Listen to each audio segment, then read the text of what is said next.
Hello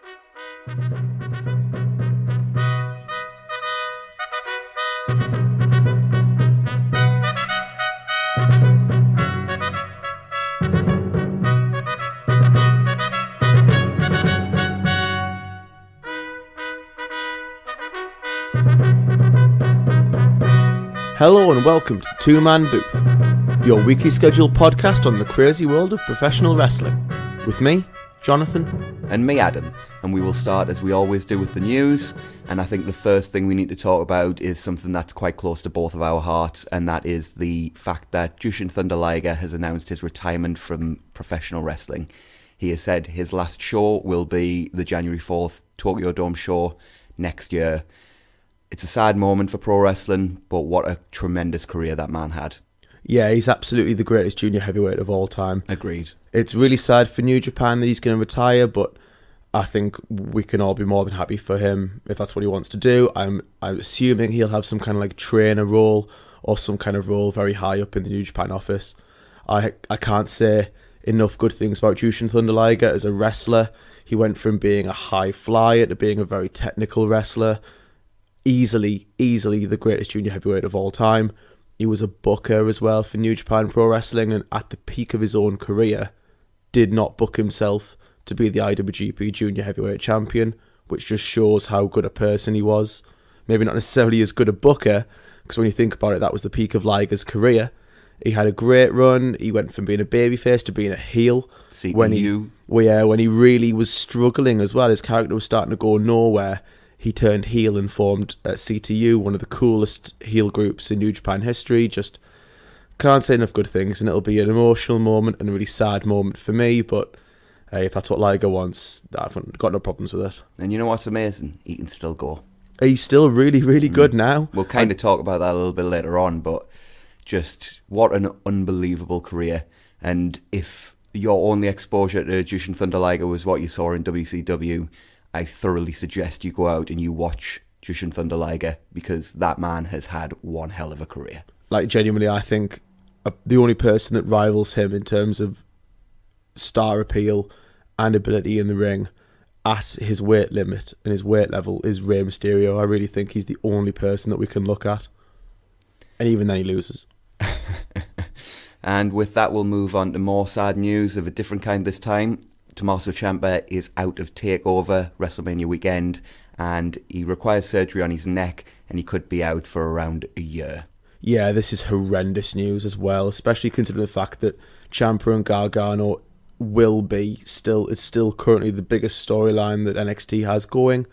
I genuinely wonder where we're going to go now for TakeOver. We won't give any spoilers away or anything like that, but Ciampa was obviously going to be involved in any kind of title match at TakeOver, so Triple H and the booking team at NXT have got quite a big decision to make now. Are they going to totally change the direction of the company, or the brand, or are they going to try and stick with it and maybe bring Ciampa back in? The problem really is that if Ciampa's out for a year, like by that time that year's over, Ciampa should be on the main roster. He's been ready for over a year now, so really keeping him in NXT when he comes back, it would be a waste of time, really.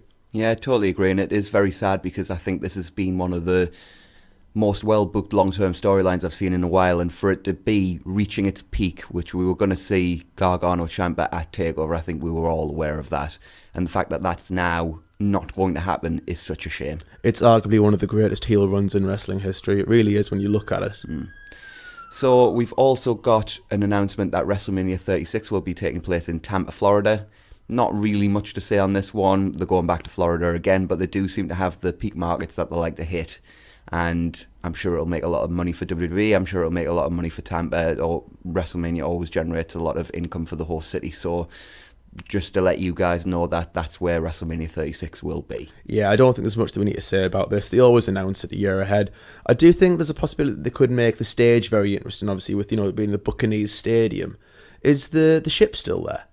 I'm not sure, Yeah, if the ship is still there, they could sort of incorporate that and make the stage for it really cool. Because obviously the Buccaneers are sort of like a pirate theme, and they could do something really cool with that. I mean, they're usually pretty good at the Trons and things like that in the entranceways. You know, when it was the Superdome last year, they turned it into a really interesting entranceway. So we'll wait and see. And then we've got more WWE news in the fashion that Anderson and Gallows have reportedly turned down new multi-million-dollar deals. Shocker. And will leave the promotion when their contracts expire in September. Do you blame them? I don't at all. I mean, they're two really, really good wrestlers. They're a great tag team. They were great in New Japan Pro Wrestling. And they've been booked horrendously and used horrendously, and they're just treated like jobbers on SmackDown. Yeah, that's if and when they appear. Yeah, so I really don't blame them. They'll go to AEW, I would imagine, because they have that affiliation with the Bullet Club, and more power to them. Hopefully they get over there, because especially specifically Carl Anderson. Carl Anderson gets over everywhere he goes. He's a great wrestler, and he's far, far better than he's been shown to be in WWE.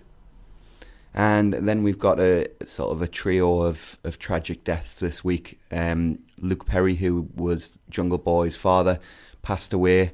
He was in a coma at some point last week, and unfortunately, it was after a stroke, and unfortunately, things have sort of taken a turn for the worse, and he's unfortunately passed away. And I know you were a massive fan of Riverdale, so yeah, I watched. Me and my partner watched the TV show Riverdale, and he's a great actor as well, and a really, really big part of that show. So I was doubly sad to hear of his passing. And we also had Dick Beyer, the Destroyer, as he was more commonly known, pass away this week. Incredible legacy he leaves behind that maybe a lot of people don't know that much about, but an amazing talent, and sad to see him go as well. Yeah, and it was WWE referred to that on as well on their Twitter as well. So this week they've been really good in terms of their thoughts that they've been sending out for these people. They have really showed a heart, and that's again another sad death. It's always horrible to see anyone pass away, and our thoughts obviously with the families. And we also had King Kong Bundy pass away this week as well, which was another sad death. I think it's been a really hard week for pro wrestling with regards to sort of these deaths, and it's always tragic when things like this happen. And I think most people will remember King Kong Bundy for his run against Undertaker at WrestleMania, but he had an incredible legacy before that, and to be honest, that was probably one of his worst runs, because he was broken down by that point. But he had a great run in Dallas with the Von Erichs and, you know, Mid-South, and he's got a lot of history behind him, so sad to see him go too. Yeah, he's certainly one that everyone knows from WWE, but really he made his bones in the territories back when territories existed. So again, really sad passing, and our thoughts and prayers go to the families of everyone involved. And we had the latest announcement for the WWE Hall of Fame this week in the shape of Tori Wilson. An interesting one. Yeah, Women's Evolution trademark.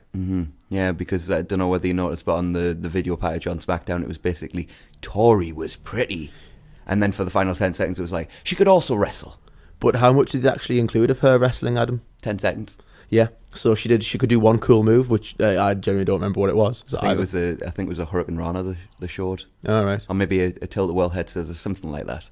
I mean, like we said, the Hall of Fame is not exactly the biggest kayfabe Hall of Fame. It's not like the NFL Hall of Fame where everyone that goes in like deserves to be there for their accolades.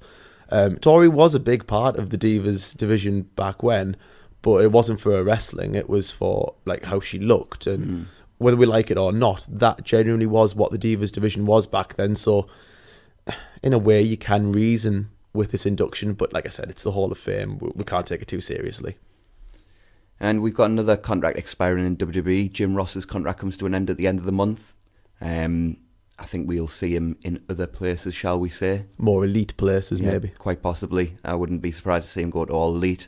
I wonder if New Japan will try and bring him back in for the Access show that they do. They should do. But, you know, like, JR's commentary has taken a significant dip over the past decade, and I don't think we can deny that. I thought he was actually really good when he called Wrestle Kingdom 9, I want to say it was. Wrestle Kingdom 9, because he was hit and miss throughout the show, and then when it was Nakamura against Ibushi, JR just came alive. You could tell he loved Nakamura as well. He came alive, and it was like listening to old JR when that match was on. But when I've heard bits and pieces of his Access commentary, which I don't often watch the Access show because I'm watching New Japan as it's happening, but when I have caught bits and pieces of the Access show, his commentary's not been the best. I think his commentary may have gone downhill, and I've heard him in other things. He did What Culture, I believe, for one major show that they did alongside Jim Cornette. And it certainly wasn't the JR of old. But what I don't think has gone away is JR's unbelievable mind for wrestling. And any way that AEW can get him involved, either in terms of talent or creative. Yeah, because JR was arguably the best talent relations guy WWE ever had. Yeah, we were saying this just before we came on air. Like, I think the only person that we can argue now that rivals him is Hunter because of the roster that they've got now. They do nothing with. But the roster is undoubtedly amazing now. And last but not least, Noah released their new logo this weekend, sort of their mat for the ring. I know you think it looks kind of nice and a bit clean, but it's got major Wrestle 1 vibes to me. And you know what? At the end of the day, they could have produced the nicest logo I'd ever seen. I'm going to miss the old logo. Yeah, I like the logo from a purely objective and an objective point of view. I think it looks nice. I do agree that it's like Wrestle 1, but it is very modern and minimalist, and that's kind of a lot of what companies go for nowadays. But I totally agree with you in terms of, and I said this to you, didn't I, earlier in the week, it's not the Ark. And no. When I think of Noah, I think of Misawa, and I think of the Ark. And the green ring. Exactly. Yeah. Don't take it away from me. Well, a bit too late for that, unfortunately. But with that, that's the news for this week, and we will move on to Monday Night Raw. So we opened with Roman. They recapped last week's promo, as well as Seth and Roman saving Dean. Last week was the comeback. Tonight, they take their yard back. Roman says there's one person standing in the way of what he wants, and that person is Seth. He invites Seth out. There was a huge burn it down when Seth came out. It's because he's awesome. Seth says Roman inspires him. He's going to use that inspiration at Mania to bring the title back to Monday Night Raw. He says he knows where Roman's head is. He knows what it's like to have to give up a title you've never lost. Rollins says if anyone deserves a shot as much as him, it's Roman. And he wants to talk about it. Reigns says Rollins has it all wrong. He says Rollins carried this place in his absence. No one has more confidence in Seth than he does, and he wishes Seth luck for Mania, but asks for a favour. Seth tells him anything. And Roman says he wants to get the band back together one last time. Rollins is reticent, saying what Dean did when Roman was originally diagnosed was just unacceptable. Roman wants one more moment with his brothers before we're not around anymore, which was an interesting line. Yeah. Wow. Rollins says he put that part of his life behind him, but he agrees with Roman that life is too short and agrees to be part of this Shield reunion. Reigns calls out Ambrose. He stood on the stage, but before he could speak, Elias came out and hit him from behind with a guitar. Rollins and Reigns ran to Ambrose's aid while Elias ran backstage. Ambrose then recovered and stormed off to the back without his brothers. It was a really good opening segment, and they explained away all the logic problems with the Shield reunion pretty well here, to be fair. Yeah, I think logic-wise, this is never going to be perfect because it's being done purely because of Ambrose leaving, and they want that one last great moment. And they obviously, I think they need something for Fastlane, that's quite clear. But I totally agree, they are very much starting to work away all of the inaccuracies and all of the confusion with it. This was the most babyface of babyface opening promos as well, and Roman still has that goodwill with them, and hopefully they can carry that into actually making it like a long-term thing where he is cheered, because I want to see him cheered, and I think everyone does, because this is such a great but a great moment of him coming back from what he's come back from. But I think it was a really strong opening promo. It wasn't like out of this world, but it set the tone for the show really, really well. So we then went backstage where McIntyre, Corbin, Lashley and Leo were. McIntyre took credit for breaking up the Shield, and Lashley said Balor is on borrowed time as IC champion. Nothing much to this, but furthered the story they're doing for Fastlane, whilst also keeping in mind that we're probably going to get Lashley Balor at Mania. Yeah, again, like I said, like this just it felt like it was setting the tone for the storyline of the show, and that's really good writing and really good storytelling. You are in the early going setting up what's going to happen later, more than good writing. So we then had Corbin, Lashley and McIntyre versus Angle, Braun and Finn. This was a nice back and forth six-man, sort of contrary to a few of the plodding six-mans we've seen in recent times. The match broke down and Strowman hit a running power slam on Corbin, which Balor followed with a coup de grace, but Leo put Corbin's foot on the rope to prevent the 3 count. Lashley then destroyed Balor on the floor, and Strowman charged at Lashley and Rush, but this week Lashley was the one to dodge, and Rush was the one taken through the barricades into the Timekeeper's area. Lashley tagged in and hit a spear on Balor for the pin and the win. Post-match, the heels continued to beat down Angle and Balor, finishing with Corbin and Lashley hitting Balor with a double choke slam onto the steel steps. This was fine, but I've wrote, but why do I feel like a heat-heavy show is coming? Yeah, quite possibly. Yeah, I totally agree this was fine. The problem is that I'm starting to feel like I've seen this match combination about 15 times this year. In the past week, yeah. Yeah, it's fine. And most of the time, apart from the never-ending segment, it's been okay. But I feel like I've seen it so many times. And I thought this was actually a stronger match than we have seen. Totally agree. The problem is just this is kind of what they do. They seem to find matches that they quite like writing, and they put them into plug time or fill time. It's a problem with a 3-hour show. Too much time to fill. It's almost like it's too long for a show. So, Rude Interviewer is not the rude one for a change, as she shows heavy machinery footage of the other tag teams being rude about them.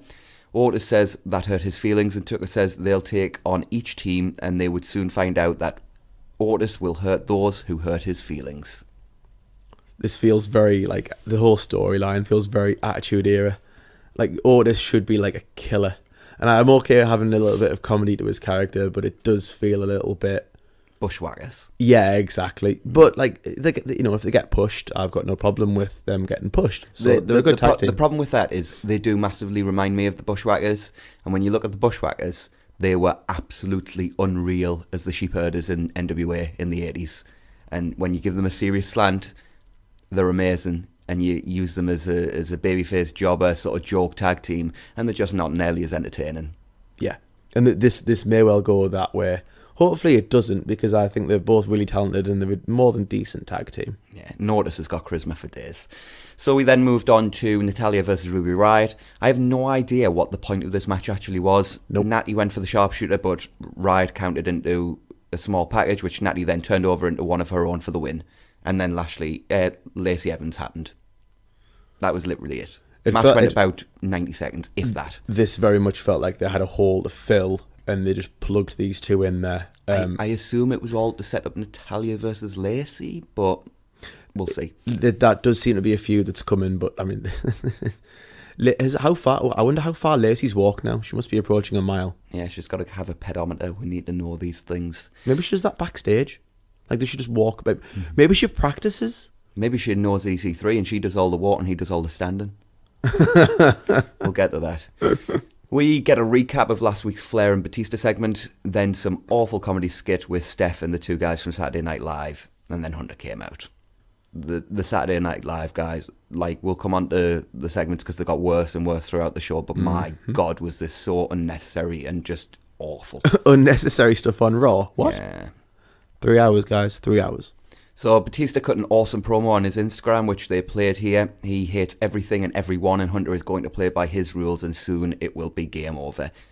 Like, I love that Batista's back, and this was just a very, very good and very, very effective promo.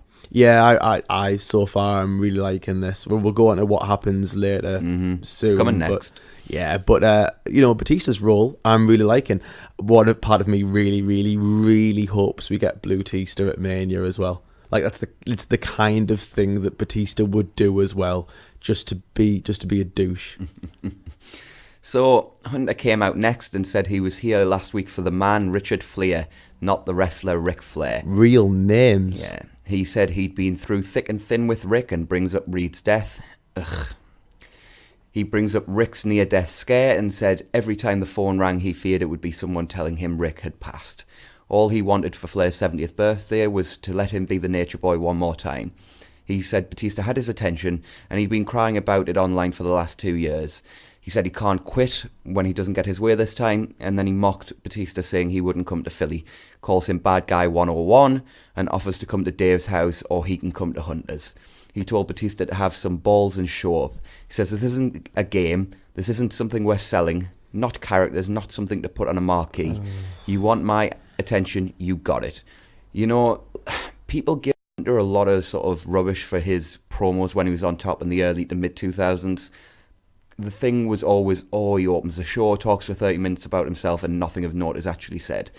I tend to think that viewpoint is harsh and slightly biased. This promo was horrible. Like, absolutely horrible. Can we leave the real life stuff alone, both from the unnecessary referencing of Reed and the stupid pretend shoot angle they're going with? This sucked and might be the worst promo of Hunter's career, to be honest. And not because of the delivery, but purely because of the content. I get that kayfabe is dead, and I think pretending wrestling is real outside of the TV shows is absolutely stupid in this day and age. But on TV. But I don't need anybody pulling the David Schultz.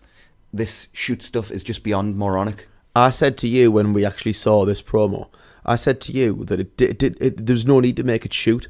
All it literally had to be was, you've attacked my good friend that I respect and that I love for his achievements in the wrestling ring. So therefore, because you attacked my best friend, I'm coming for you. That was literally all you had to say. We didn't have to get mention of Reed or of Rick's real name or anything like that, or any referencing of Batista and his Hollywood career. Stop telling me that the show I'm watching is fake. Yes, everybody knows, and we all suspend our disbelief to watch a show, but I don't need to be told, this is all fake, guys, but me and Dave, we're going to have a real fight. I mean, come on. So, but every other match on the show, which is going to be WrestleMania, every other match Hunter's telling us is fake, and why? So therefore, why should we watch it? So Steph is interviewed backstage and says Charlotte was too presumptuous in thinking she'd just be crowned Raw Women's Champion tonight. She says what Ronda did last week was blasphemous. Blasphemous? Blasphemous. I'll get there in the end. Blasphemy. Bathical. Doth the road. She then says the McMahons were dropping all charges against Becky Lynch and lifting her suspension. Wow, way just to drop that into a random backstage segment. She said Becky was still injured and she had invited her to Raw tonight so she can sign a hold harmless agreement and then she can face Charlotte at Fastlane for the vacant Raw Women's Championship.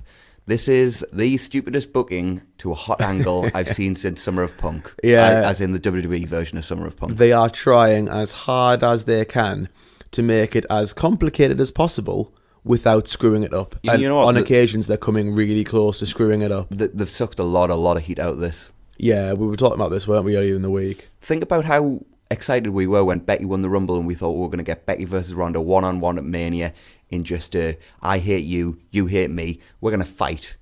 Yeah. That was all it needed. There was so much heat there and the fans just wanted to see this match so much, but no, we've got to make it convoluted, we've got to do an injury angle, we've got to suspend Becky, we've got to have Ronda go from babyface to heel depending on what day of the week it is, we've got to have Charlotte inserted in the match, the McMahon's involved, like they've just put so many things in that were totally unnecessary. It feels like too many cooks. Oh, without a doubt.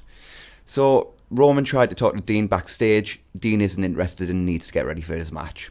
Just kind of further the storyline. No problems, absolutely fine. And then we got a gauntlet match with Heavy Machinery, the B Team, Ryder and Hawkins, and the Ascension. Heavy Machinery pinned Dallas after their finisher.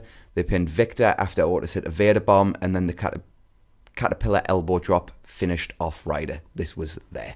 Yeah, the one thing I will say is, are Ryder and Hawkins heels now because they seem to be associated with other heels? Don't do this. Don't try and work out who's heel and babyface in WWE because it'll hurt me head. Like we always say how we like shades of grey booking where, you know, people are not, well, I'm 100% a good person or I'm 100% a horrible person, but like, at least be somewhat consistent with it, please. Yeah, you don't need to book like Jim Cornette where your babyface is this super Fights white the meat good fight and just beautiful man, and then your heel's a dastardly dirty and he's ugly, and you know, you can have shades of grey, but this is not shades of grey booking. This is people turn babyface and heel on a daily, hourly, segmentally sometimes basis, depending on whether it suits the writing team or not. It's ridiculous. So we got more awful comedy with the SNL guys, which included EC3 standing still in the background looking in a mirror for, I want to say the segment went on for about 2.5 minutes. Literally just stood there in the background just looking at himself in the mirror. Do you remember when he beat Dean Ambrose a few weeks ago? Do you remember when he came up and he got quite a good reaction when he debuted? Uh-huh. Yeah. They've done absolutely nothing with him. And then we got a video package for Tori's Hall of Fame induction. Charlotte was interviewed backstage and said she had no doubt Becky would sign the hold harmless agreement because she's arrogant, unlike the Queen. She says she'll take Becky out for good and then sets up a feud for later on with Keith Lee by stealing his catchphrase.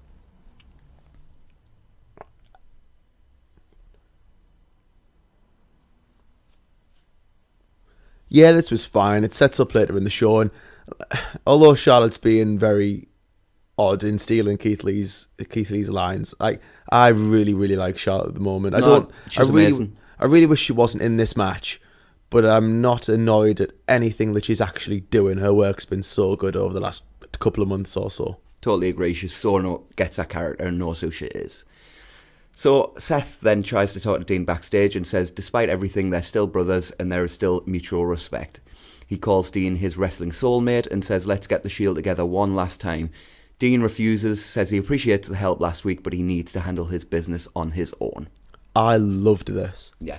The line about Rollins saying that Dean was his wrestling soulmate, like that was amazing, because when you love someone, you don't always like them. Oh yeah, totally. You know, and that was sort of the idea of, you know, brothers fall out.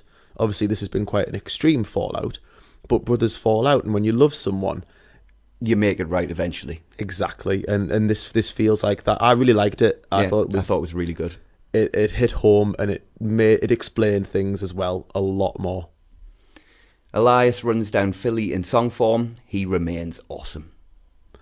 Yeah, he just turning babyface. Well, I'm fine with it, to be honest. Of all the unnecessary heel and babyface turns, like, Elias, I think, just works better as a heel. And you know what? As long as they don't change his character to stop the crowd cheering him, if they want to run with him as a heel, I'm kind of fine with it. Because the crowd sings along anyway. Yeah, and he's super entertaining. So, really good promo, as usual, from Elias in song form.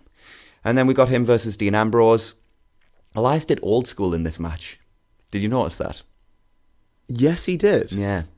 Really, really interesting timing on that one. Ambrose goes to the top, but his back gives out. You know, Ambrose's selling of his back in this match was amazing. But he went up top, and his back gave out, and when he finally gets up, Elias catches him out the air with a jumping knee and hits Drift away for the pin. Post-match, Rollins and Reigns come out.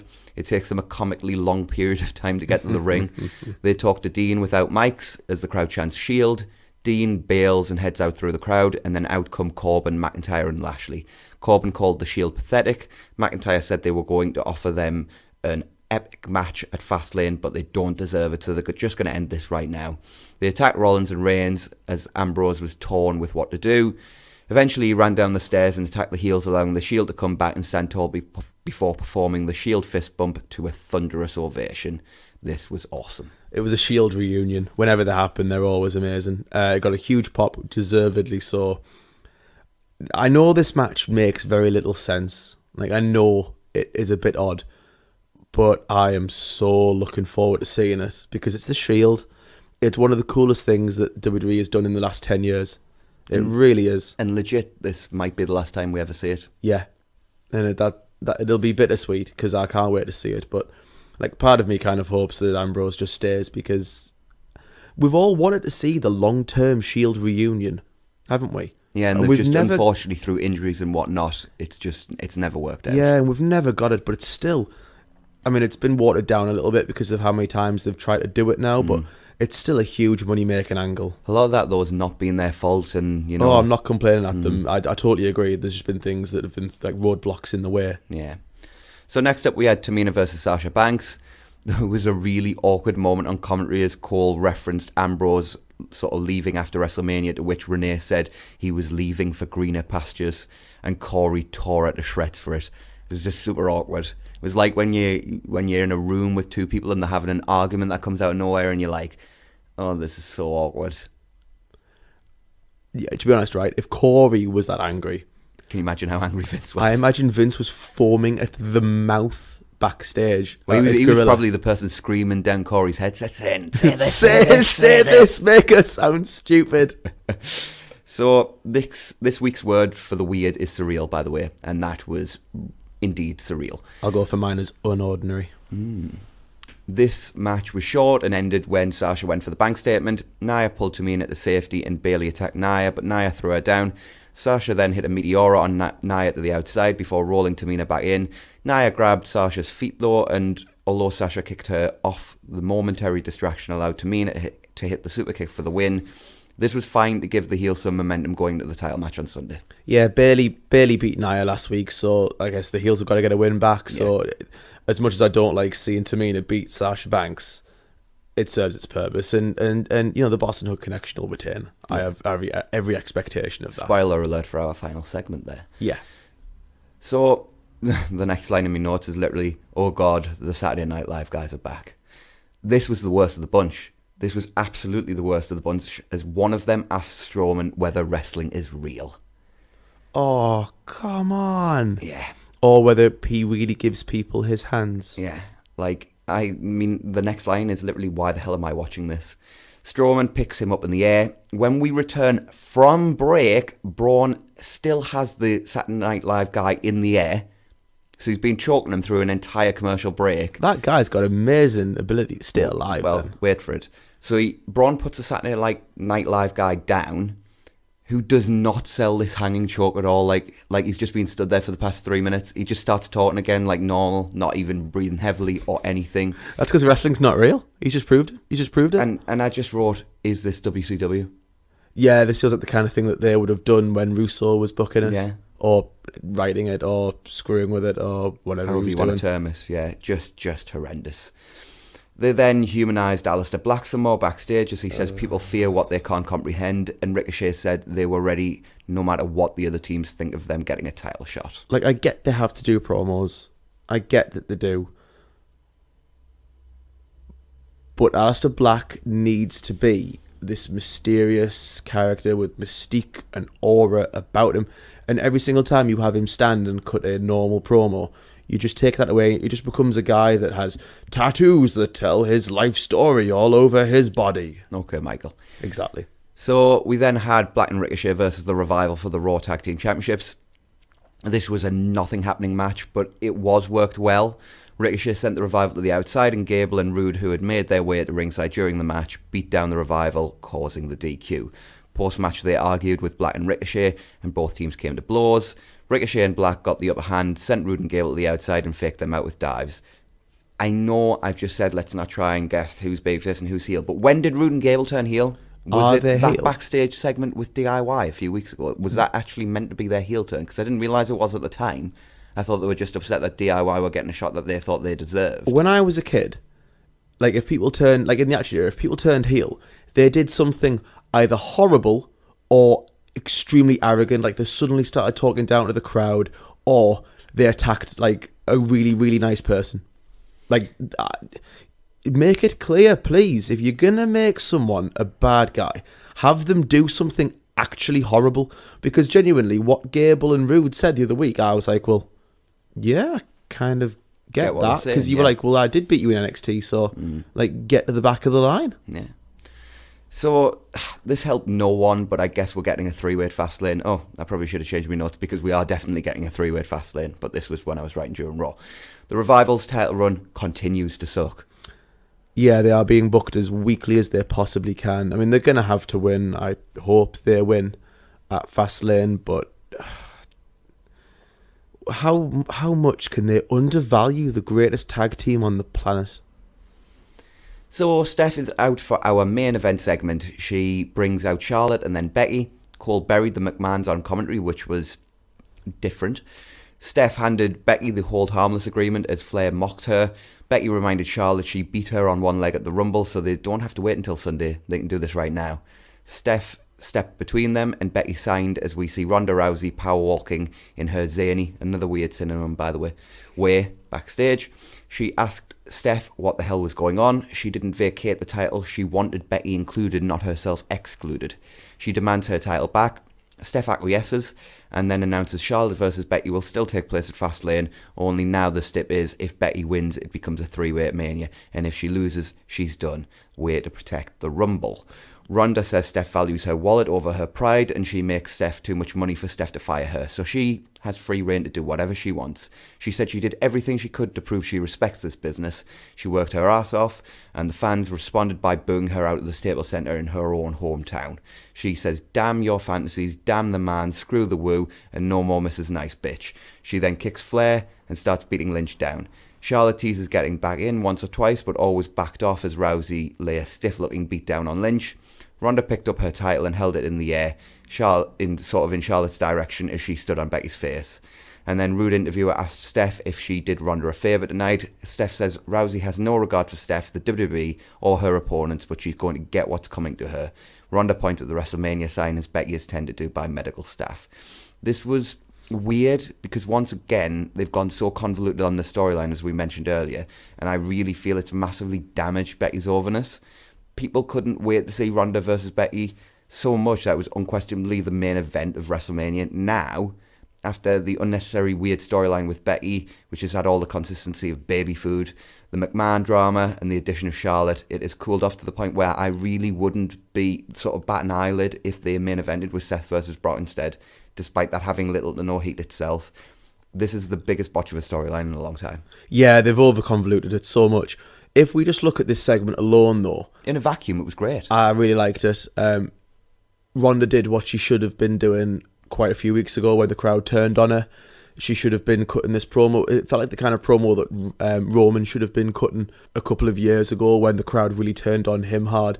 And it just felt like Ronda just telling the crowd what she actually thought of them. You could tell, and we could tell over the last few weeks, that she's been getting more and more annoyed at the reactions that she's got. And I think she's generally just gone out there and just told the crowd what she actually thinks of them, and quite rightly, because they've turned her heel. Yeah. She's then decided, right, I'm going heel. They definitely stayed in that skid. So this was a very up and down Raw. Lots of good, lots of bad. A definitive step down from last week, but nowhere as bad as 2 weeks ago. The show is Jekyll and Hyde from week to week and segment to segment, if I'm being honest. This was like, if we were like marking it out of 10, this was like a solid 5. It was right in the middle. It neither sucked nor was it good. No, it had segments that were 9s or 10s, and it had segments that were -2s because they were that bad. -5 stars. So Raw viewership for this week averaged 2.78 million viewers, down 7% from last week's 2.92. It started off fairly strong again with 3.07 million viewers for the first hour and consistently dropped from then on out. Not a bad number compared to what they've been getting, but still not great for the go-home show, the final pay-per-view before Mania. Do you think the increase in numbers is because of Roman or because we're on the run to Mania, or both? I think it's probably a combination of factors. I do think Roman coming back last week popped the rating, and it was a good show. Good show, yeah. So I do think that'll have encourage more people to tune in this week. So, and obviously we've got the potential of the Shield reunion. There's lots going on, and like you say, we're on the road to Mania. So I do think it's a combination of factors. Yeah. So with that, we will move on to SmackDown. We opened with an in memoriam graphic for King Kong Bundy. Then the show started with Daniel Bryan and Rowan. He introduced a video package which highlighted last week's events. He said Kofi was a supporting player and informed us New Day were in India on a promotional tour. Bryan says Kevin Owens eats a lot of pancakes. It was Pancake Day, and the fans like Owens because he's just like them. He's a nobody, but that makes him dangerous because he has nothing to lose. Bryan has everything to lose as he is the planet's champion. Owens interrupted and says he watched every Raw and SmackDown from home wondering when and where he would come back. But the moment he saw Bryan throw the WWE Championship in the bin, he knew where and when. He says Bryan deserves to have his condescending mouth shut. Bryan retorted saying Owens should be worried about his own mouth and the things he puts in it. Owens asked if the educated Daniel Bryan was resorting to lowbrow fat jokes. Owens mocks Bryan's reliance on Rowan, and Bryan points out Owens has no friends, which Owens actually owned, which was nice character work. He didn't mean to steal Kofi's spot, but he's going to beat Bryan at Fastlane for the title. Rowan stepped to Owens, who hit him. He then lured Rowan in and sent him over the top rope. He fought with Bryan, but when he went for the stunner, Bryan fought out and Rowan hit the Iron Claw slam on Owens. This was a fine opening segment. It maybe went a little too long, but it gave us a reason to care about Owens versus Bryan heading into Sunday. Yeah, it felt a little long, and it wasn't anything out of this world, but it did what it had to do in terms of setting up the storyline.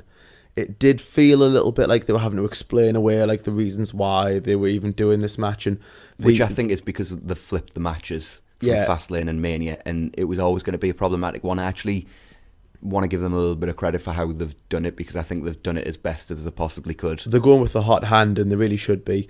But I think the reasoning for the angle is a little bit like, I thought they'd be a little bit deeper in it rather than just like, oh, you eat fast food.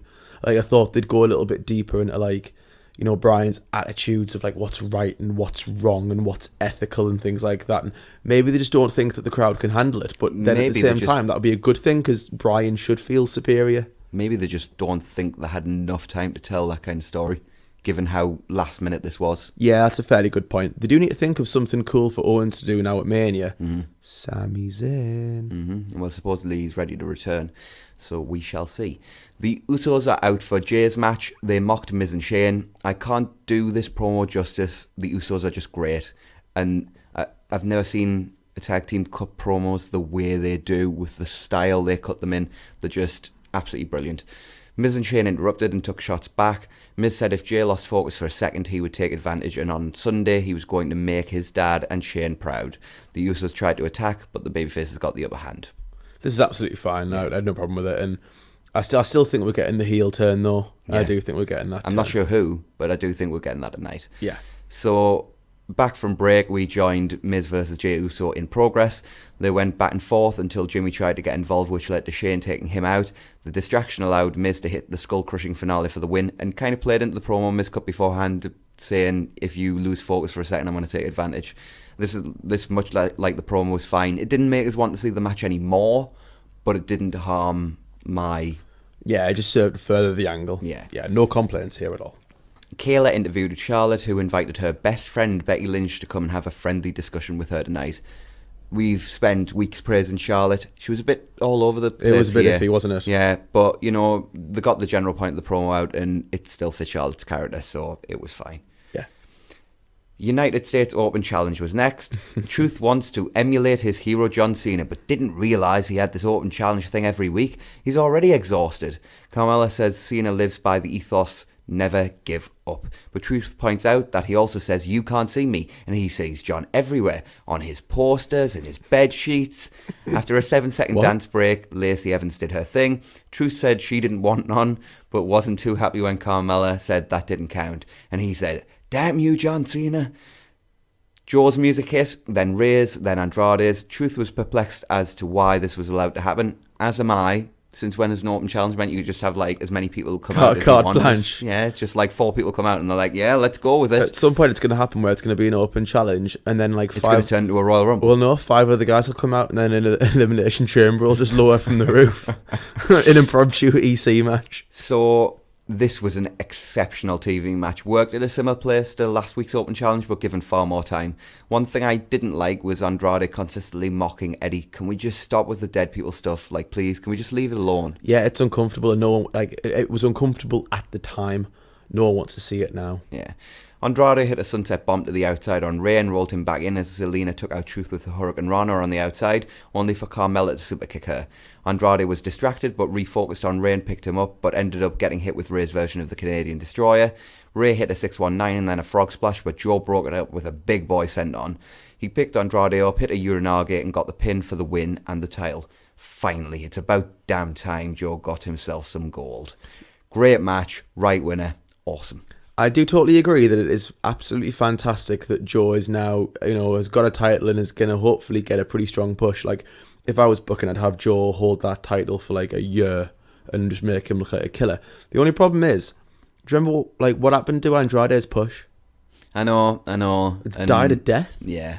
Almost feels like they've pushed him maybe so that he'd re-sign. And maybe he has and we don't know about it. And then they just dropped it. Yeah, but to be honest, in a 4-way, it's not too bad. I'm more concerned about the lack of TV time him and Ray have had. You know what I mean, though. It feels like he's slowed down from the push he was clearly getting. And he feels mid-card now. It feels less than that, but we'll come to that later on. Becky arrives backstage on a crutch, and then we see a New Day promo from the streets of India. Kayla interviews Joe and references that people said Joe couldn't win the big one. Joe cuts her off and cuts this awesome promo. He puts the roster on notice and says he doesn't do 7-second dance breaks or pander to the unexceptional masses. He certainly doesn't love John Cena or hustle loyalty and respect. I hope I'm not reading too much into this, but it sounds like we're getting Joe versus Cena at Mania, which will absolutely rule and is a match I've wanted to see for years. They have an inbuilt story and it would be great. Joe is awesome. Yes, he is. He absolutely is. And he deserves that match after everything that's happened over the last year with him just being awesome and being consistently underpushed. He really deserves that match. I'd love to see it. You know what? Cena is great when he really needs to be. Cena is still a great wrestler for all the stick that he unnecessarily gets about his in-ring work. Cena can have unbelievable matches when he's in the right mood and he's with the right guy. So that could be out of this world. Like, that could steal the show at Mania. Really could. So next up we had Ricochet and Aleister Black versus The Bar. With both teams in the ring, The Bar call Black and Ricochet shiny new toys, but they are The Bar. They worked a short back and forth match until Black hit Black Mass on Cesaro and then hit a tope con hilo onto Sheamus as Ricochet hit the 630 on Cesaro for the win. Post-match, Nakamura and Rusev attacked Black and Ricochet. The Bar then joined in until the Hardys made the save. They hit a couple of Twist of Fates on Rusev and then Jeff tried to hit a Pottery Motion on The Bar on the outside, but they caught him until Ricochet hit a Fosbury flop onto them. The babyfaces celebrated in the ring. This was fine. Not sure why the post-match beatdown or save happened, and the NXT guys being on both shows and heavily featured in different storylines doesn't seem necessary to me. Just bring them up officially and designate them a show. Yeah, it feels, again, like a lot of things, it's at the moment, it's overcomplicated for very little reason. Yeah. Like, if it was one of those things where, like, Raw and SmackDown were openly competing for the signing of all those NXT, call-ups, then I'd totally get that. Because they'd be like, no, we want you in the biggest match possible. But also that's got to be a shorter thing, because if you look at it now, Ricochet and Aleister Black are feuding with Rude and Gable, well, what if the they Revival, win the Raw titles? The Bar, and Rusev and Nakamura. Well, if they win the Raw titles, like, they can't then sign a SmackDown as well. Like, but like, I wouldn't mind seeing this idea of them competing for the signings. Like, that would make they often didn't they do that with somebody? They were going to do it with Lars Sullivan as well, right? And Austin, obviously, way back when. Like, they often fail in their ability to make the brand split feel like a legit rivalry. But that's the kind of stuff that does, like, they don't really do trades anymore or anything like that. Like, they really, like, I like the brand split because it gives more opportunities to people, but they really need to figure out, like, a way to make it feel like a legit rivalry, because it just doesn't. It just feels like separate shows. So we then had Mandy Rose versus Naomi. This lasted all of 30 seconds. Naomi was in control, Sonya distracted her, Rose hit her lovely knee and then her version of the implant buster for the win. Post-match, Sonya and Mandy celebrated on the ramp until Asuka attacked them from behind, beat both down and sent both of them into the video wall. Naomi smiled, no idea why, given she just got arse handed to her, and Asuka headed backstage. This was a fine little build towards Sunday. It was fine. I mean, Mandy had to get a win in order to push her towards the match. I mean, Naomi kind of deserves more, but she had to beat somebody. Yeah. And like, I'm not sure I love Asuka attacking people from behind, but at the same time, like, we have talked about Asuka before, and that she will just do things that, like, don't seem right, but she doesn't care. She's not super babyface. She's a babyface, but she's kind of not in a similar way in character work, but in terms of how she responds to other people. She's kind of like Austin, in the sense that Austin would stun babyfaces and he would do things, he would attack people from behind because he was just this badass. And Asuka's a totally different type of character, but responds in a similar way in certain situations. She doesn't care what you think, but you'll cheer anyway because she's awesome. This didn't feel out of character, so I didn't mind it, to be honest. AJ is backstage and Kayla asks him how he would have handled the situation Owens was put in last week. He says you have to take the opportunities when they are presented to you, but says Kofi was robbed, and he puts over Kingston until Randy Orton appears behind him again. He questions why AJ cares about anybody other than him getting a title shot and says no wonder it took him 15 years to get here.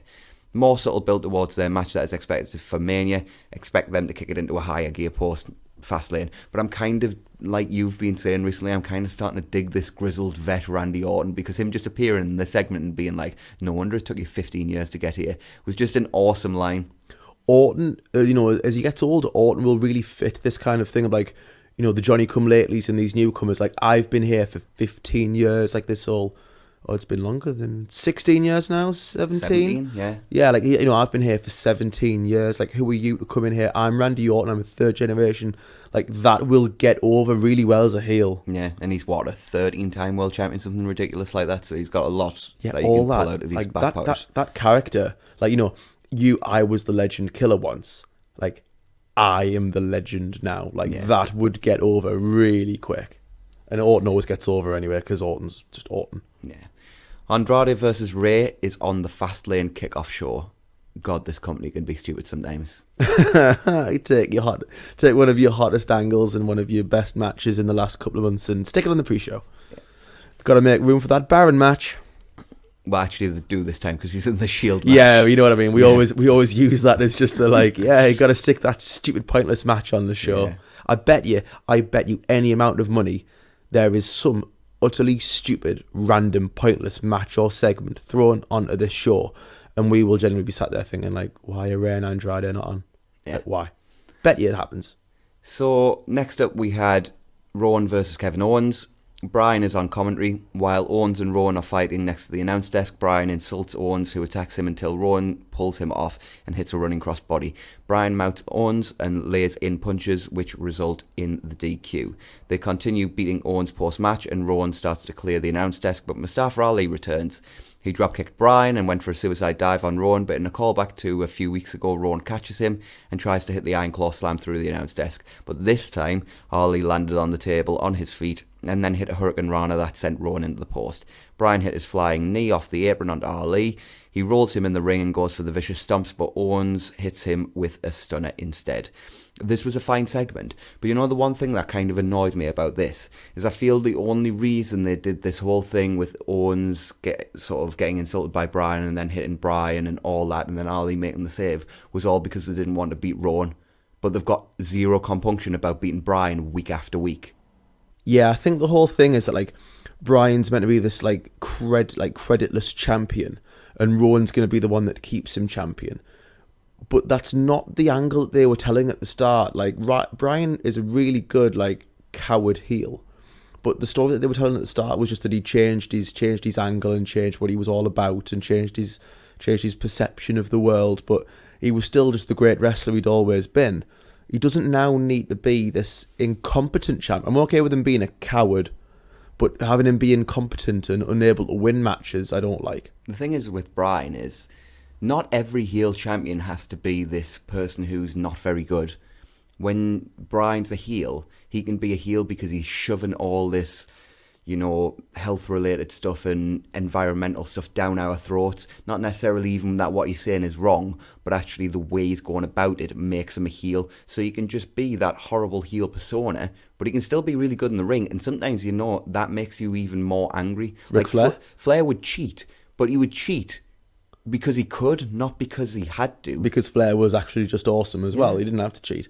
On another note, man, I will just say, like, it's great to see Ali back. Ali is, like, I really, really think that by, like, I think at least Survivor Series, he should have been challenging for the title, if not winning it. I really have I do wonder what would have happened if he'd not got injured and he was in the Kofi spot. There's a real potential that he's going towards Mania and beating Bryan. Mm-hmm. Because he could tell the whole story of like, Bryan represents all the things that are wrong with the world, and it's an open world about all cultures and all that kind of stuff. And I bet you that would have got over really quick. And it's a shame that maybe they've not got to tell that potential story. But Ali's a main eventer. I've said this so many times that for months and months and months I've seen main event potential in that guy, and hopefully we get to see it down the line.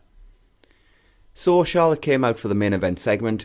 She played a video recapping last night's Raw segment between her, Becky and Ronda. She mockingly chants for Becky, who comes out. She talks about being in Charlotte and Ronda's heads. She says Rousey threw everything at her on Raw, but Becky is still here and she's ready to fight. Can I just say, man, before you carry on, I absolutely despise that whole thing of like where someone gets their like arse handed to them and they go, yeah, but I'm still standing. Like they said the same thing with Rollins a few weeks ago when he took those 6 F5s. Like got demolished, and then he came back and was like, yeah, I'm still standing. It's like, yeah, but you weren't then when you got your backside handed to you. I hate that they overuse it. They do overuse it. I don't mind it so much. I hated it in the Rollins instance because it was like Rollins cheap shot at Brock as well. He started that fight. It wasn't a cheap shot, but he certainly started that fight, and I hate when babyfaces start a fight that they then lose. I didn't mind it so much because it was almost a surprise attack by Ronda. She hit Charlotte and then she hit Becky, who is injured. Yes. So I didn't hate it so much in this scenario. And to be fair, Becky's been protected in terms of beatdowns up until this point. Yeah. So she says she has owned Flair for months. Her ribs may be bruised, her arm nearly broken and her knee damaged, but damaged people are the most dangerous. Lots of people with nothing left to lose over the past couple of days, just saying. Charlotte kicked Lynch's crutch away and attacked. She worked over her ribs, then her bad knee. She hit her with the crutch, but when Charlotte went for the knee again, Becky fought back using the crutch and ended up with Flair in the disarm her until referees appeared to break it up. No idea why they didn't break it up when Charlotte was beating Becky down, but whatever. Becky and Charlotte bickered as Charlotte backed off and the commentary team attempted to hype Sunday's matches, but all talked over each other and the sign-off was pretty much non-existent. I'm pretty sure whoever it was that was talking stopped mid-sentence as the show ended. Really unusually sloppy for the always slick WWE production. But this was a great segment and felt a lot more coherent than most of the stuff they've done. However, like we've said in this show, the storyline has been damaged to the point where I don't think they can actually get it back to the level of overness it had before. I totally agree. This was a really good segment. I had no complaints, and Becky was awesome, just like she always is. And her getting, on one leg, getting Charlotte into the disarmer was really cool, and obviously sold that like the match on Sunday is not for certain.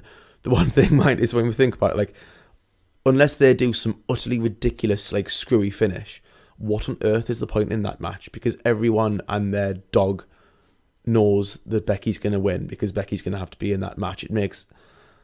There is very little drama to it. Like, but what's the point? Like, I get the idea because they've told this ridiculously complicated and stupid now, quite frankly, storyline, but, like, genuinely, what's the point in it? What is the point? So overall, I thought, it was very short match and promo heavy SmackDown this week, but it worked well, that type of stuff, for the build for Fastlane. So I thought it was overall a good show. It was okay. Like, it wasn't as good as it was last week, but it was a more than okay show, and it wasn't anything that made me turn off or anything like that. It kept my attention.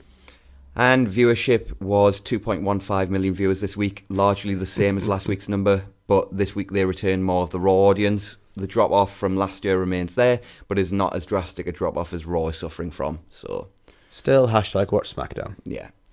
With that, we will move on to NXT, an unusually long episode of NXT this week. We got highlights of the history of the Dusty Rhodes Tag Team Classic, followed by pre-taped sort of interspliced promos by all of this year's competitors. And we opened with Aleister Black and Ricochet versus Fabian Aichner and Marcel Bartel. This was awesome. Absolutely awesome. Aichner and Bartel are now apparently the European Union, and Black and Ricochet quickly set about trying to negotiate their exit, doing a far better job than the British government, just saying. Ricochet did one of my least favourite spots where he threw Aichner into Bartel, who caught him in a front chancery. Ricochet followed up with a neckbreaker, and Bartel, as a result, DDT'd his own partner. Why does this spot exist? I hate it. I hate it. Because why wouldn't you just let go? Yeah, why are you spiking your own tag team partner? Because you've got to actually put the effort in to make that move happen as well. It's mind-numbingly stupid. There was a lovely sequence when Bartel tagged Aichner in and threw Ricochet at him. Aichner caught Ricochet in midair with an awesome show of strength before hitting a brainbuster. Bartel hit a diagonal suicide dive to Black, and Aichner hit a double springboard moonsault on Ricochet. Aichner countered a Cape Rada into a pinfall attempt for a very near 2 count. Aichner follows up with multiple strikes, but as he goes for some sort of discus move, he eats Black Mass as Black and Ricochet advance to the semi-finals. Really, really good match. The work at 100 mile an hour, but the crowd absolutely loved it. I loved it. Great stuff. Yeah, really great match. Four really great workers. What else was going to happen? I love that they're giving them the name European Union. That's really cool. Creative name as well, to be honest. This was a great match. All great wrestlers. What else did we expect? And obviously Aleister Black and Ricochet were going to win and go further, so we'll see what happens next week. Mustache Mountain are backstage and share a look with tag champs the War Raiders. We then get highlights from Lee versus Dijakovic from last week. Well said. I've still got it written down phonetically just so I make sure I get it right. Keith Lee is training at the PC when Dijakovic walks in and wants to finish last week's fight. He's held back by some trainees, and even NXT can't avoid the shooty crap as the trainees make sure to scream Dijak over and over again. Oh, I hadn't noticed that. Yeah. The rematch between Lee and Dijakovic takes place in 2 weeks' time. We then got our next first round match, the Forgotten Sons versus the Britain Brawlers. Wesley Blake is continuing his slow transformation into Chris Hero. More and more every week he looks like him. This match largely plodded along. The Forgotten Sons hit a missile dropkick flatliner combo for a near fall. Lorcan had sold his back for the whole match, but made a nice hot tag, which included a beautiful double running blockbuster. An assisted DDT got a close 2 on Cutler, but Blake broke it up. The Forgotten Sons hit a powerbomb into the knees, followed by their Scorpion Death Drop double stomp combo for the pin and the win. Not a great match, and I'm not overly thrilled with the outcome, but they clearly have plans for the Forgotten Sons. Yeah, I'm not a massive fan of the Forgotten Sons, I must say that, and I really, really don't think that they should be going far in this tournament. I'm not impressed by them. I think they're clearly going to be pushing them, so we'll see what happens with them, but I'm not a massive fan of them, and I like Blake, because I used to love Blake and Murphy when Blake and Murphy were a tag team. Who knew we had the best cruiserweight in the world in that tag team? Didn't see that coming. Yeah, but so I like Blake. I'm glad that he's getting pushed, but I'm just not a fan of the team as a whole. Velveteen Dream cuts a promo for him atop the announce desk. He tells the fans he is the NXT North American champion, but before he can go any further, he is interrupted by Matt Riddle. He says hi. Like, legit, that was what he said when he came out. And congratulates Dream on winning the title, but he wants a closer look at the North American Championship. And now he's got a closer look at it. He wonders what it would look like round his waist. Dream says he's not Riddle's bro, and says the spotlight belongs to him. This was a really well-worked segment, set up their feud, I'm assuming we're going to have running into Mania.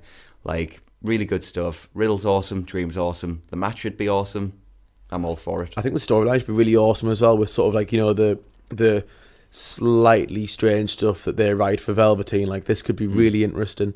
And Riddle's a totally different character to anything else you'll see as well. So I think they'll kind of complement each other in like an opposite attract kind of way. Yeah, and this could be a really good match at the Takeover Mania. So yeah, more than happy with it. Velveteen always delivers against good people at Takeover. He really does. And Riddle's really good. Like Velveteen is not like he's not Ric Flair. No. But you know what? When you put Velveteen against people that are good, like Velveteen always has good matches. He really does. He's improved. He may be like most improved, really, for this year as well, if you look at it. So we go to an interview with Io Shirai and Kairi Sane. Io says Bianca is good, but she hasn't beaten Shayna. She has. Kairi says they both want the NXT Women's Championship, but this is Io's time. Io says her destiny is to become NXT Women's Champion. Io Shirai, Ichiban.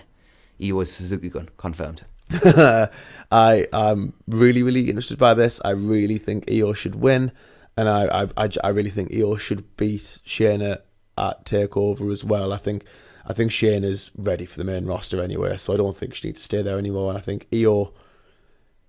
Io's my favourite. I know we disagree on this. Like, Io's my favourite of all of the Stardom wrestlers. I tend to prefer Kairi, but they're both very, very good. Yeah, so I think she should be pushed, and it'll be a cool moment. So next up we had Mustache Mountain versus the Street Profits. This was a really good match, although I did hate one part of the match where Dawkins hit a spinebuster on Bate and tagged Ford in for a beautiful frog splash for a very near fall. He got incredible height as he usually does. The problem was the tag. Ford tagged in from Mustache Mountain's corner. I mean... Oh, that's bad. I know tag team rules are not like massively enforced in WWE, but that's a pretty routine one. Otherwise, why'd you have corners? Yeah, it was just a bit ridiculous, and it kind of took us out of the match a little bit. Trent hit a nasty dragon suplex on the apron to take Ford out of the equation, as Bate hit a deadlift German suplex on Dawkins in the ring. He then tagged Seven in, and they hit a Burning Hammer flying knee combo for the win, although they did kind of botch it slightly, but it looked fine. Fun match and the right winner, although the Street Profits did impress me again, and Montez Ford's awesome. They are impressive, but like the Mustache Mountain should 100% be winning this match, and they advance. And I really, really love Mustache Mountain. I think they're one of the best tag teams in the world, honestly, in terms of their whole all-round package. And we'll see how far they go over the next few weeks. And then we got our main event, another first-round match, DIY versus the Undisputed Era. Nigel makes the point on commentary that when Ciampa asked Johnny to go after the tag titles, was that so they could be champs together, or merely him trying to steer Gargano away from the NXT Championship? I love that line. Nigel gets it. Mm-hmm. DIY work really well together in the opening moments, with stuff like Ciampa holding the ropes apart to allow Gargano to easier hit a suicide dive on O'Reilly. These are two top-tier tag teams, and it really shows. They work so well together and with each other. This was great, but there is no way I can recap it with justice. Ciampa hit a lovely Tower of London. Gargano went for a slingshot spear, but O'Reilly caught him in a guillotine choke in an awesome spot. O'Reilly went for the Nigel, but Gargano blocked, so O'Reilly hit a bottom rope Nigel. Ciampa hit a spike DDT and tagged Gargano in, who hit the slingshot DDT on O'Reilly, but he kicked out at 2.9. Gargano and Ciampa get rid of Fish and hit Super kick and knee for the win. War Raiders come out post-match and stare down DIY as the show ends. This was a long show, like I said, but it was really great, and the main event was awesome. Yeah, absolutely fantastic main event. Great tag match. Just continues again, like I say every week, continues the storyline between Gargano and Ciampa. Unfortunately, we'll have to see what happens with that now, but great match. Two utterly brilliant tag teams. DIY, honestly, it seemed like they just like fell back into the old act. There was some very interesting storytelling about how, like, you know, Red Dragon seemed a little bit jittery considering their losing run, and DIY at the same time like just fell back into the old routine. It was a really good match, some really great moments, and honestly, just NXT continues to be fantastic every single week. So we move on to 205 Live. We opened with the usual awesome Drake Maverick video package where he housed tonight's show. We then got an Oney Lorcan video package where he talked about his desire to make it to WrestleMania. And we opened with Oney Lorcan versus Humberto Carrillo. They had a really bad botch early on, but they recovered well. Gulak and Gallagher were shown backstage in Humberto t-shirts. Humberto hit multiple dives, clearly not paying attention to Gulak and Gallagher's previous instructions. He goes for a springboard move, but Lorcan counters and then hits a fisherman suplex on the apron. They have an awesome exchange with Lorcan slapping the life out of Humberto, but then eating a super kick. They had another bad botch, but Humberto pulled Lorcan to the corner and went up top for the moonsault, but ate 2 boots from Oney. Lorcan hit a hard lariat and then a sleeper suplex for the pin and the win, advancing to the semi-final to face the winner of this show's main event. Gulak stormed out of the room he and Gallagher were watching in, which was interesting. So I was kind of surprised by this result, if I'm being honest, but they're clearly playing it into the Gulak, Gallagher and Humberto storyline. Yeah, so was I. It was a bit of an iffy match. Like, it wasn't a great match because there was a couple of iffy moments, but it certainly was. It wasn't a bad match or anything like that. And like, I agree with you. I'm surprised that Humberto's gone out this early, but it's clearly to further the storyline. And Oney Lorcan's a great wrestler, and I kind of like this about 205 Live, and that they'll bring people in and give them a shot. In tournaments and like title. Roddy last year. Yeah, even if they're not permanent members of the roster and of the division. I really like that about 205 Live, and we'll see how far Oney goes. But at the same time, like, I'm really interested to see now. They clearly told the story that Humberto is not listening to what Gulak and Gallagher are telling him to do. So we'll see what happens. So Mike and Maria confronted Drake backstage about Mike not being in the tournament. They feel like they were misled. Drake has arranged for a local competitor to face Mike tonight to help with his win-loss record. Maria says they are not a charity case and don't want to be patronised. She calls Mike one of the greatest cruiserweights in the world. Yeah, that was my reaction too. I mean, is he the greatest of anything in the world? And if Drake can't see that, then maybe he's not very good at his job. Or maybe Maria's blind. We came out of the ring, and who was Mike Kanellis' opponent? Colby Corino! Yeah. This never gets started as Mike just destroys Colby before the bell and the ref calls for a no contest. Moving on. Yep. Tony Nese cuts a promo talking about WrestleMania being in his home state and how he's a different person to the man Drew Gulak faced last year, setting up next week's match. More than happy with this. Like, most of the promos on the show were really good. Nothing out of this world, but like lots of promos that did serve their purpose really well. I know you've just looked at me. Do you mean Cedric? Yeah, because Cedric cut a promo next about how many opportunities he's got at Buddy Murphy, and I thought this promo was absolutely phenomenal. I've never thought of Cedric as a particularly good promo, and his voice sometimes gets in the way because he's got quite a high-pitched voice, and when he gets sort of frustrated and aggressive almost, sometimes he kind of loses it, but because of the way he delivered this promo and how they were doing it, I thought it was absolutely fantastic. So we then had the main event, which was Cedric Alexander versus Akira Tozawa. Alexander worked a more aggressive style and worked over Tozawa's back. He teased taking a count-out win, but went after Tozawa in the end. Tozawa fought back and hit a nice suicide dive, followed by a missile dropkick, but he could not hit the stalling German as his back gave him too much pain. Alexander hit a slingshot flatliner for a nice near fall. They had a fighting spirit exchange with Tozawa hitting multiple big boots, but Alexander just taking them until he hit a spinning back fist.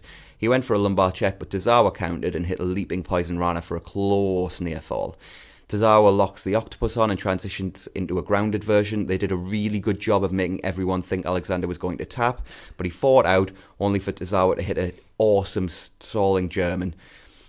He went up top for the senton, but Alexander stopped him and yanked him off the top rope into the lumbar check in an awesome finish to an awesome match. Another fun episode of 205 Live with a great main event. Next week should be good too, as we see the semi-finals of Lorcan versus Alexander and Gulak versus Nice.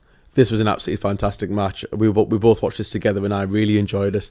I mean, at the same, when we watched it, I said, like, look, it's two great workers having a great match. Like, honestly, what did we expect? It was Cedric is fantastic every time he gets in the ring with the right person. And it's much the same for Tozawa, who's one of the most underrated people on 205 Live.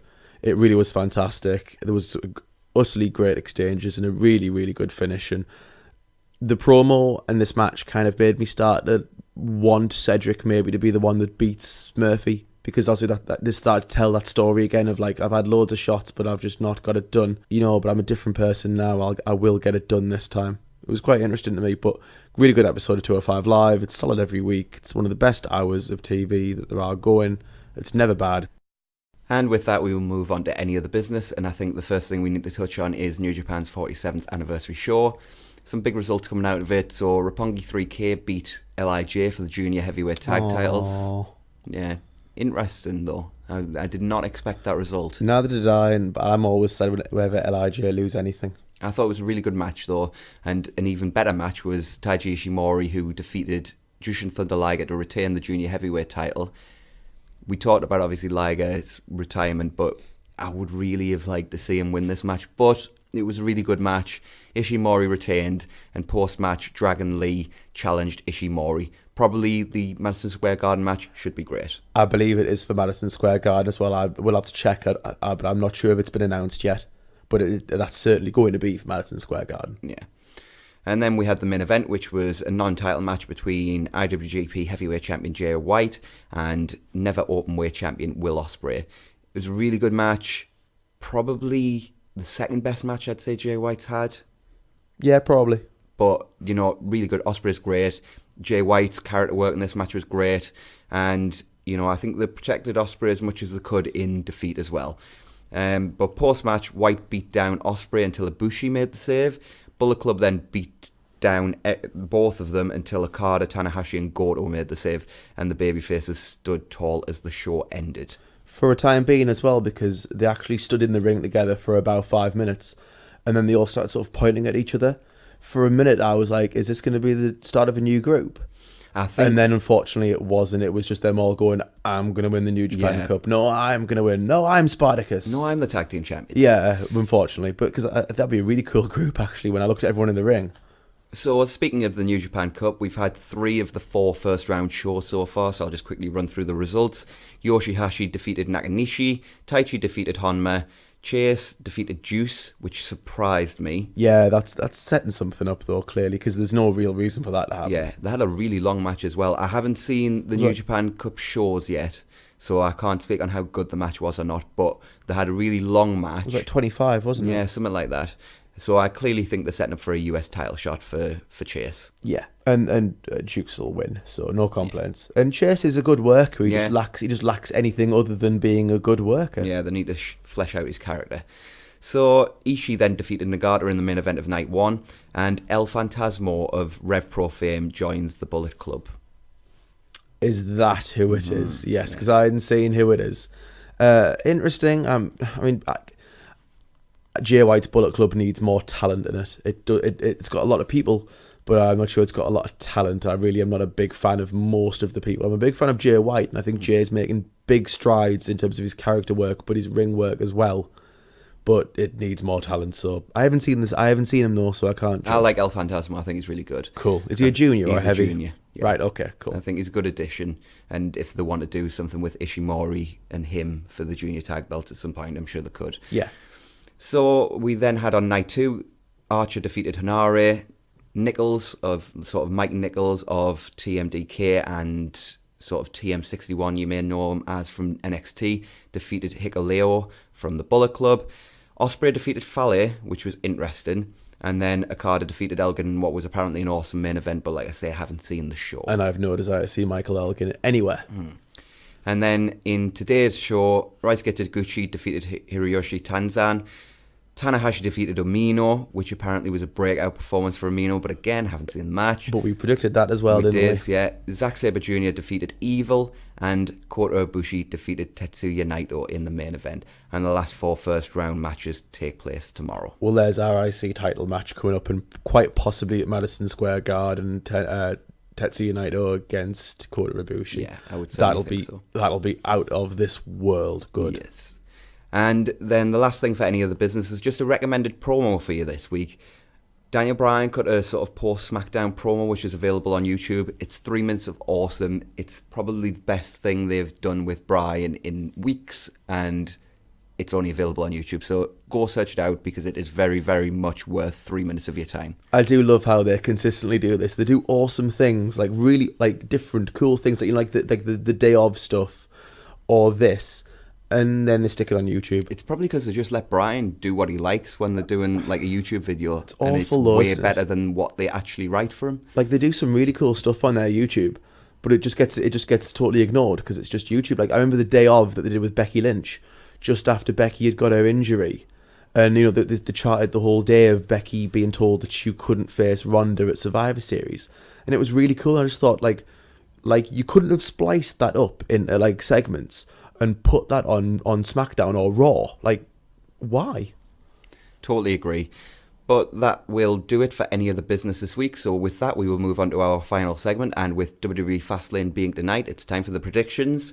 If you have not been listening when we've done our predictions before, Jonathan won the Royal Rumble predictions, and I won the Elimination Chamber. I won the important one. They all count the same. Nah, they don't. So it's 1-1. The big fours should really they should really carry like 2 or 3 really. Okay, get back in your box. It's 1-1.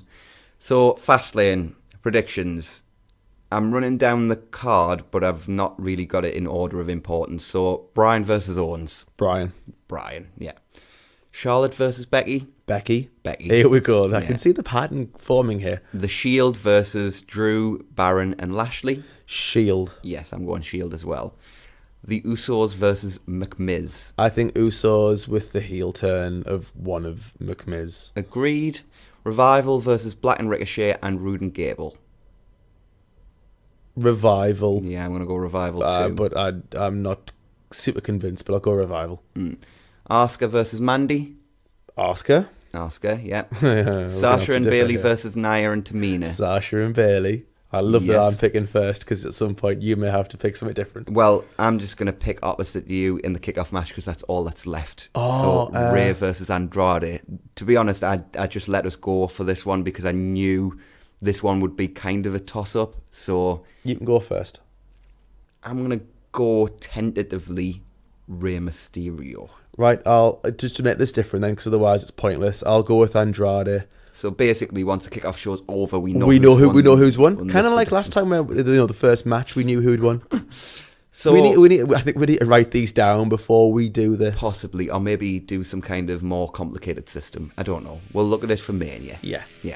So with that being said, that is the show for this week. We will be back on Tuesday with the post pay-per-view show that we always do, and then you'll have your regular show on Friday. So we will see you next week, unless there's anything you'd like to add before we go, Jonathan. No, looking forward to seeing what happens on Fastlane, but no, we'll see what happens. Sorry, we're out of time. We'll see you on Tuesday in the 2-Man Brief.